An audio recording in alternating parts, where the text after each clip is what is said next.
नितेश, उद्या क्लबिंगला जाऊयात. अगं नाही, उद्या मला घरी थांबायचं. 6 डिसेंबर आहे ना.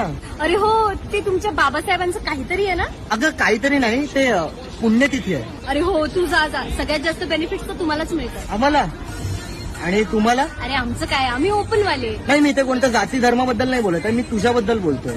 म्हणजे एका स्त्रीबद्दल बोलतोय. म्हणजे अगं स्त्रियांना घरातून बाहेर पडायला पण मुभा नव्हती. आता घराच्या बाहेर पडताय, जॉबला जाताय आणि सो कॉल्ड क्लबिंगला जाताय. कोणामुळे? त्यांच्यामुळे. एवढंच नाही तर बसमध्ये लेडीज सीट आहे. हे 40% आरक्षण कोणामुळे? त्यांच्यामुळे. अरे ट्रेनमध्ये महिलांसाठी आरक्षण म्हणून विशिष्ट डब्बा दिलाय. कोणामुळे? त्यांच्यामुळे. मॅटर्निटी लिव्ह म्हणजे स्त्रिया गरोदर असताना 6 महिने भर पगारी सुट्टी मिळते. कोणामुळे? त्यांच्यामुळे.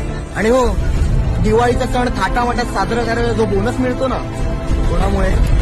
त्यांच्यामुळे. त्यामुळे तुमच्या बाबासाहेबांचं